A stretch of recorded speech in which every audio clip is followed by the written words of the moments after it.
और जब उनसे कहा गया कि न्यू इंडिया को लेकर एक संकल्प दिखता है तो उन्होंने कहा कि न्यू इंडिया कहां है।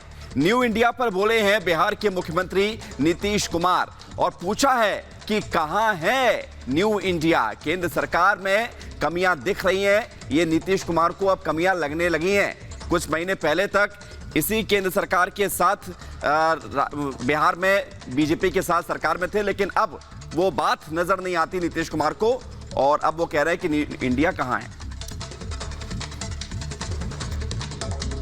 नए भारत के नए पिता क्या किए हैं भारत के लिए, कुछ काम किए हैं, कहां भारत आगे बढ़ा है, कौन सा काम हुआ है सिवाय इसके कि नई टेक्नोलॉजी आ गई और उस नई टेक्नोलॉजी का पूरा जबरदस्ती रूप से उपयोग कर जो रहे हैं। और पहले तो मीडिया का व्यवहार दूसरा था, पक्ष विपक्ष जो भी हो अपना राय बहुत अच्छे ढंग से मीडिया के सारे लोग लिखते थे। आज को तो उनको वही लिखना पड़ता है जो कहा जाता है। हमारे special project editor Prakash Singh इस वक्त हमारे साथ फोन लाइन पे जुड़े हैं, उनसे समझते हैं नीतीश कुमार के इस बयान को। प्रकाश जी, आपने भी ये बयान सुना, बताइएगा कहना क्या चाहते हैं नीतीश कुमार आखिर। देखिए, नीतीश कुमार की अदावत जो है प्रधानमंत्री नरेंद्र मोदी से बहुत पुरानी है और जब से 2020 के चुनाव में नीतीश कुमार को सीटें कम आई और उसका सीधा आरोप वो भारतीय जनता पार्टी पर लगा रहे थे, तब से वो उन्हें लग रहा था कि भारतीय जनता पार्टी उनकी पार्टी को कमजोर करना चाहती है और उनके पार्टी को हथियाना चाहती है। तब से वो सीधा वार करते नजर आ रहे हैं और जब वो अलग भी हुए थे तो उन्होंने सीधा निशाना किया था कि जो 2014 में प्रधानमंत्री बने थे या 2019 में, वो 2024 में नहीं दोहराए जाएंगे। भले ही वो प्रधानमंत्री पद के उम्मीदवार नीतीश कुमार भी हैं, लेकिन विपक्षी एकता नहीं दिख रही है। और जिस तरीके से कमलनाथ ने बयान दिया कि राहुल गांधी विपक्ष के उम्मीदवार होंगे और कल हमने नीतीश कुमार से पूछा भी तो उन्होंने बताया कि सब मिलजुल कर तय कर ले तो मुझे कोई आपत्ति नहीं होगी, लेकिन कहीं ना कहीं उनके मन में है कि वो प्रधानमंत्री के उम्मीदवार के पद पर के तौर पर उभरे और इसी के तहत वो प्रधानमंत्री नरेंद्र मोदी पर वार करते हैं, कटाक्ष करते हैं। लेकिन राजनीति में अभी क्योंकि उनका दल छोटा है और कांग्रेस पार्टी बड़ी पार्टी है, राहुल गांधी भारत जोड़ो यात्रा करके अपनी छवि को दिखाने की कोशिश कर रहे हैं और एक व्यापक तौर पे जन समर्थन भी मिल रहा है, तो नीतीश कुमार पिछड़ते दिख रहे हैं, इसलिए इस तरीके से वार कर रहे हैं।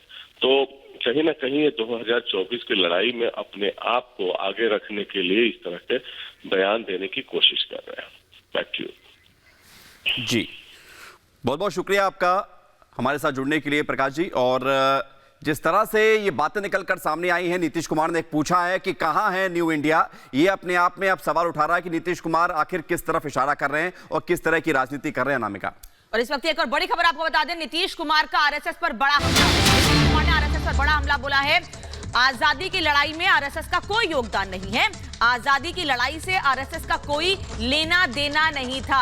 लगातार नीतीश कुमार पहले भारतीय जनता पार्टी की सरकार पर और अब आरएसएस पर हमलावर हैं। लेकिन सवाल यही है कि अब अचानक से नीतीश कुमार को याद क्या आ गया है, नीतीश कुमार संदेश क्या देना चाहते हैं विवेक। और सवाल ये भी, क्या नीतीश कुमार डर गए हैं, समझ गए हैं कि आगे चुनाव में जाना उनके लिए कठिन है, चुनौती भरा है।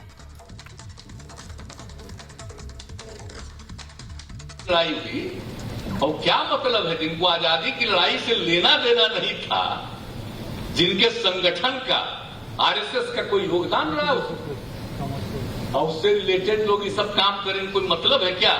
आज जिन लोगों ने आजादी की लड़ाई लड़ी तो हम लोग तो सब भाई इसी सब से बचपन से।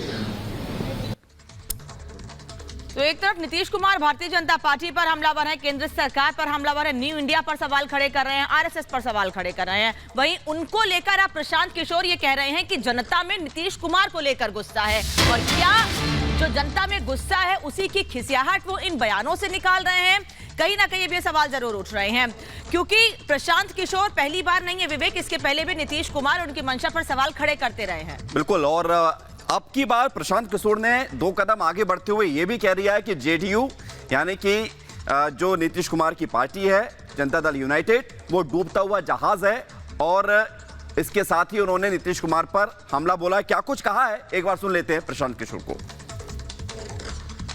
किसी ने बताया कि कोई यात्रा शुरू कर रहे हैं तो एक तो खुशी ये है कि चलिए कम से कम जमीन पर लोग उतर तो रहे हैं, लेकिन नीतीश जी तो अपने तरीके से यात्रा करते ही रहते हैं, पहले भी किया है उन्होंने।